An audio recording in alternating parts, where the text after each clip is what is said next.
All right, guys, so in this video, we're going to go through the last math test that we took. All right, so you should be following along, addressing any confusion that there was during the test so that you can make corrections and do better when you retake this test the second time. All right, so let's start with number one. So right off the bat, we're trying to find the area of two parallelograms. And one thing I noticed right off the bat is that there are some missing measurements in each of these parallelograms. We'll start with A. However, I do know that with parallelograms, opposite sides are the same length. All right, so if this side is 11, the side across from it's going to be 11. So I'll fill that in, 11. And then this side right here is 6. The side across from it has to be 6. Okay, I'll do the same for B. This side's 13. This side also has to be 13. This side's 6. This side also has to be 6. Okay, next thing that we're supposed to do is find the right angle, because remember, the right angle is going to tell us what two sides we're multiplying. So our right angle is right here, and I want to see what numbers, what side measurements are touching that right angle. And I see this dotted lines touching the right angle. That was 10. And then this solid line right here is touching that right angle. That was 6. So 6 times 10 is going to be 60. So it would be 60 units squared. Same thing here, find the right angle. It's right here. What's touching it is the dotted line of 12 and this solid black line, which is 6. So 6 times 12, that's going to be 72 units squared. Okay. Down to number 2, we're dealing with triangles now, and triangles are going to be a little bit different than parallelograms because once we find the base and height, we have to divide by 2. All right, we have to find half of it. So first thing, again, similar parallelograms, find the right angles. And you're just looking for that box. In this case right here, the two sides touching that right angle are going to be 3 and 4. This 5 does not touch that right angle. All right, it stays down here. The right angle is all the way up here. So the 3 and the 4 are going to be what we're multiplying. So 3 times 4 is going to give us 12. But since it's a triangle, we have to divide by 2. 12 divided by 2 equals 6 units squared. Okay, letter B. Two sides we're multiplying are 3 and 3. 3 times 3 is 9. But again, it's a triangle, so we have to do 9 divided by 2. And that's going to give us 4.5. 4.5 units squared. Okay. Number 3, find the area of the trapezoid below. Again, we don't have a formula to find the area of trapezoids just yet. All right, we haven't talked about that.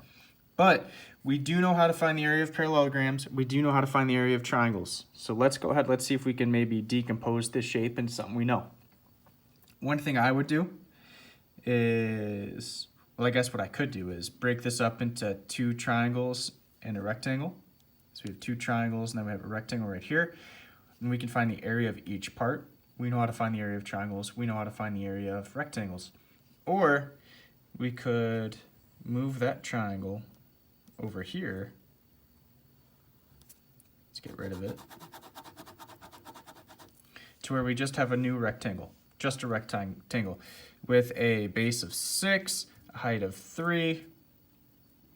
Okay, and then the new area, 6 times 3 is going to be 18 units squared.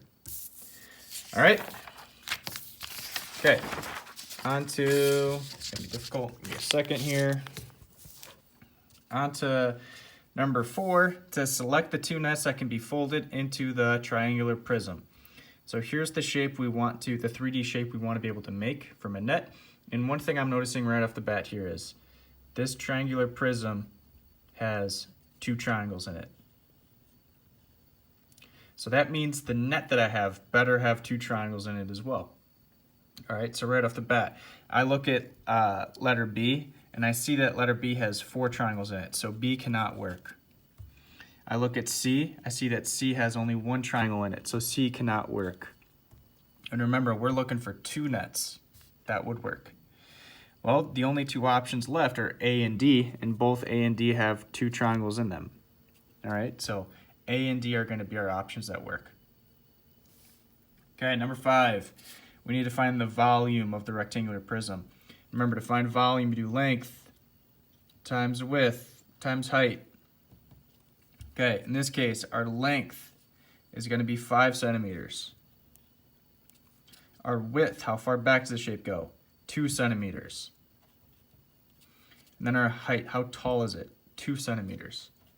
Okay, and we're just going to multiply all three of these numbers. So 5 times 2 is 10, times 2 is 20. So it's going to be 20 units cubed. Okay. Number 6, again, we're finding volume again. Volume is length times width times height. And we have a cube here. Okay, it tells us a cube. We know that the side lengths of all cubes are going to be the same. All right, so if one side length is 2/3, they're all going to be 2/3.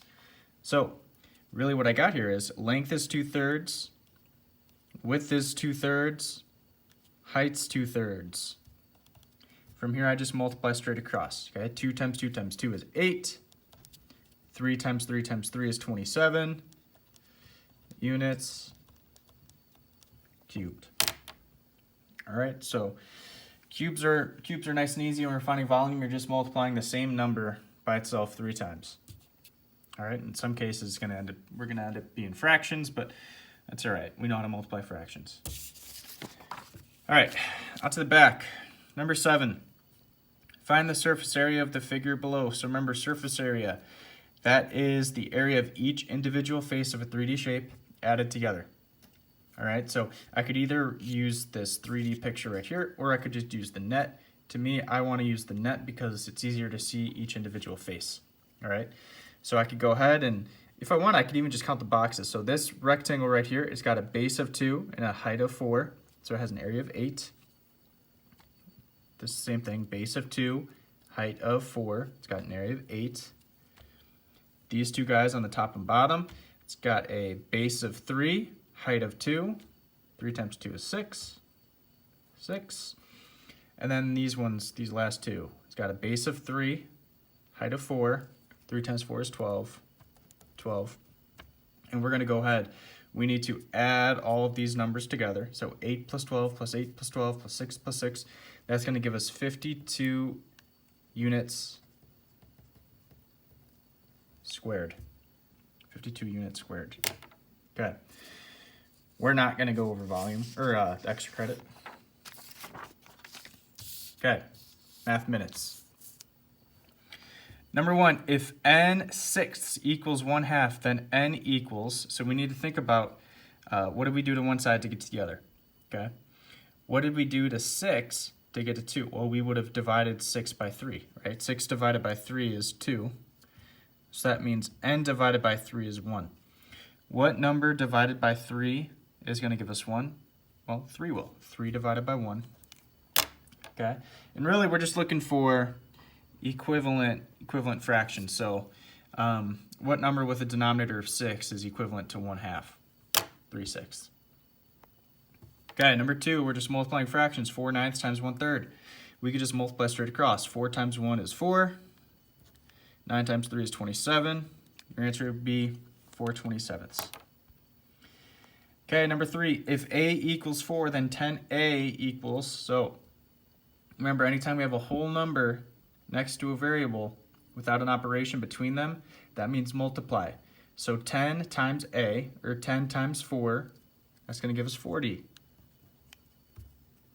Okay, number 4, if 3x equals 21, then x equals, so again, we have a whole number next to a variable, so 3 times what number equals 21? Well, we know we have to multiply 3 by 7 to get to 21, so our answer there is going to be 7. Okay. Which of the following shapes only has 2 right angles? Well, if I look at this triangle, there's only 1 right angle. If I look at this rectangle, I see 4 right angles.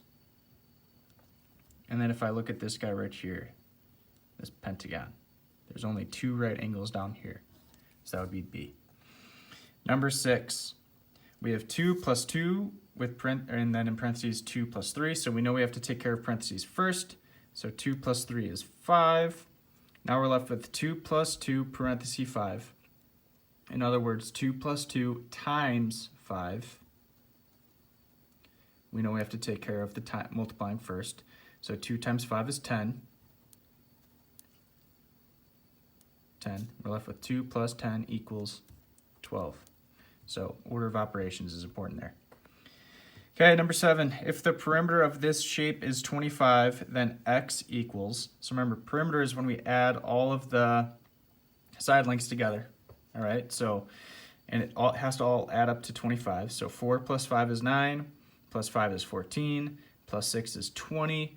Then we have one side length left, which is x. So we're at 20, and we need to get to 25. So that means x must be 5, because we have to add 5 to 20. If we change this to 5, we'll now have a perimeter of 25. And then last one, number 8. The width of a rectangle is 4 feet. The area is 36. What is the length? So let's say here's our rectangle. Yikes.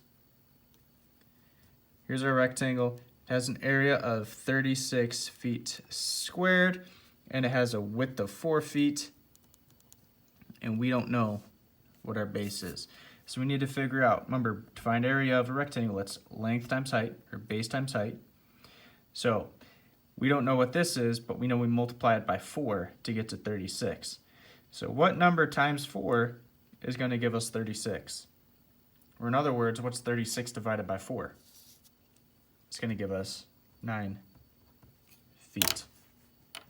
Okay, sweet. Thanks.